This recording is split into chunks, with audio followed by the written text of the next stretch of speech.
spirituality is that which furthers and expands the human spirit. All things are composed of the infinite Brahma. There is nothing outside of that infinite one. But embodied in human form, the assumption comes that you are this limited form, and that there is a self associated with the body and an outside world that you experience through the senses. This is a natural experience of consciousness embodied in the dream of duality. When you take form, when you incarnate, this experience is natural, but it is based on a false assumption. The assumption that you are the body and the senses, and that your aware consciousness is limited to that view. What happens when you go beyond that view is that you begin to realize that there is more to you than your sensory experience and your experience of embodiment.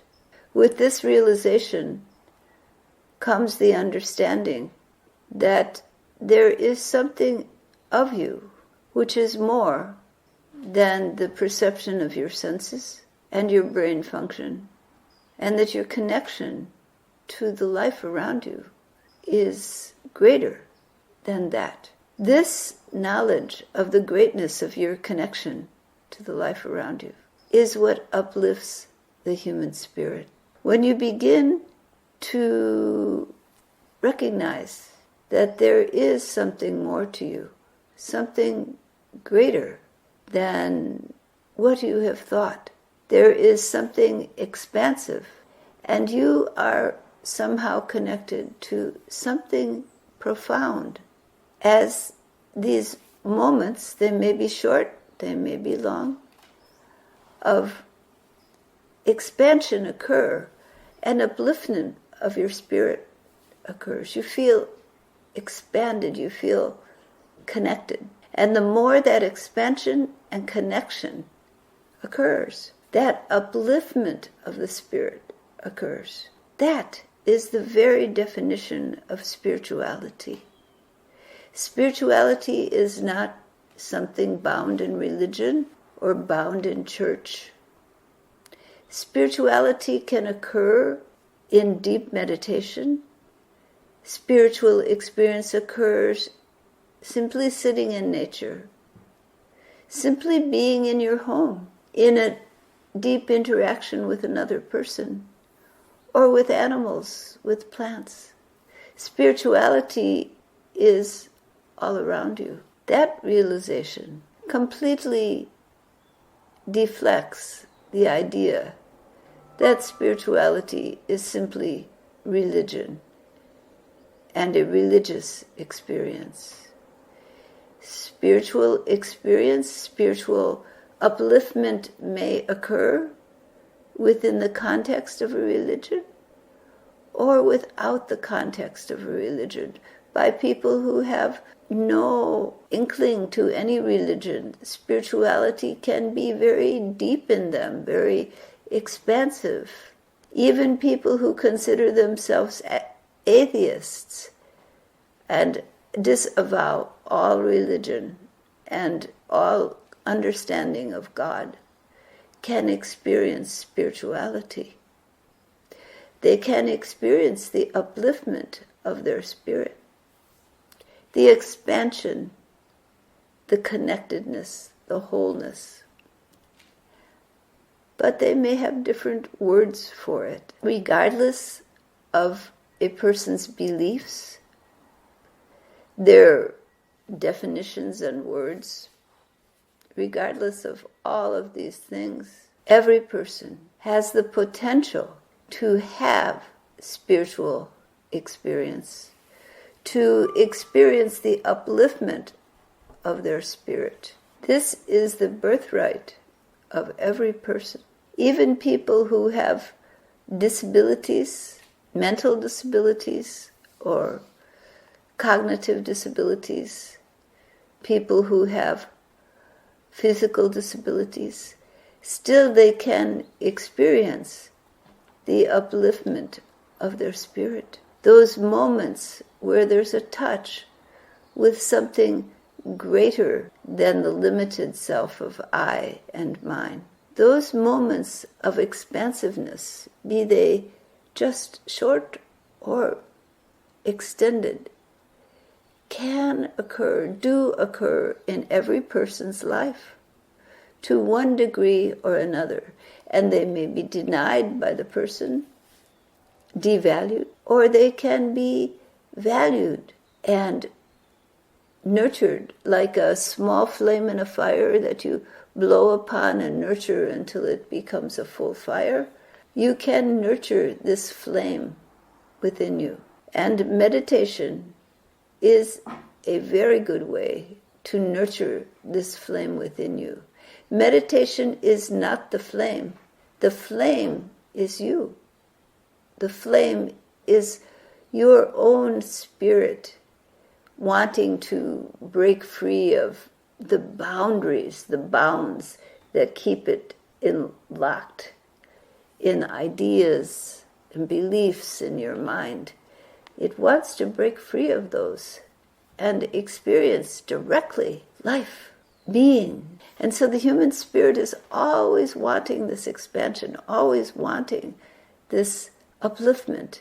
Spirituality is fundamental to the human spirit. Beliefs, ideas often lock this down. Constructs that we build in our mind to control and contain that life force, that expansive heart within, until we make ourselves quite confined, jailed, and unhappy in the containment around our spirit. The spirit becomes deadened because it's not nurtured.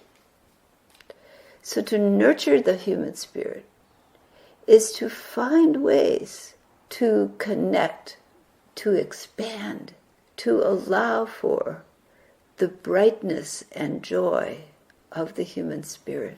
The ways are many. The way to spirituality is abundant. For the infinite beloved of your heart, that divine consciousness is everywhere. It's in all things, in every particle of your own body, in the air you breathe, in all that you see, all that you touch. It's everywhere.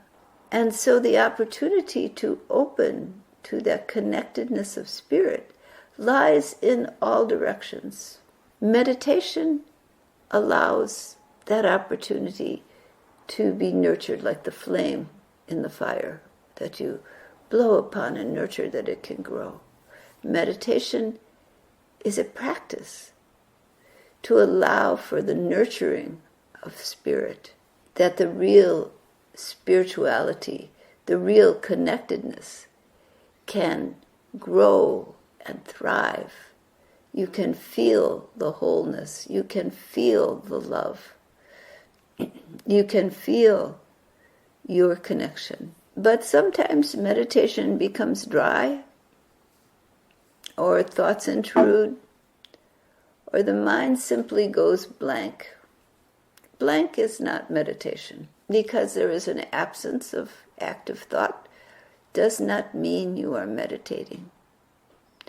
Meditation is to find this connection of the human spirit, to find the place where you somehow feel that spark of life, where you feel that love, where you feel that expansiveness of your being, where you feel the presence of that which is holy and profound. So if your meditation becomes dry, if your meditation is noisy with thoughts, if your meditation simply becomes blank and sleepy, it's all right.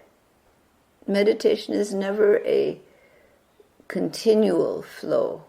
If that is the main experience of meditation, then allow your spirit to take hold.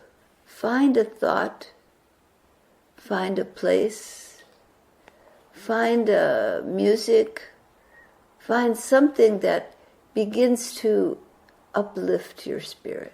Read the passages that begin to uplift your spirit. Do something that observably uplifts your spirit. Connect with animals, with plants, with trees. Spend some time in nature. Do something to uplift the spirit, and then bring the remembrance of that upliftment into your meditation, so that your mind and heart remember, oh, meditation is for the upliftment of my spirit. Bring the images and thoughts that begin to uplift the spirit, and then allow it to direct it to the infinite whole of being, to the love without end, to that which is undefined and unconfined by mind and thought, to the love which is boundless, to the truth which is within, to that which is wholly beyond words. Let that love enfold you. Know that you are worthy of it. Bring it around you. Let it hold you. Be embraced by it. Let your spirit melt into it. Let your heart open. Let your meditation bring you home. Expand your spirit. Let your spirit fly.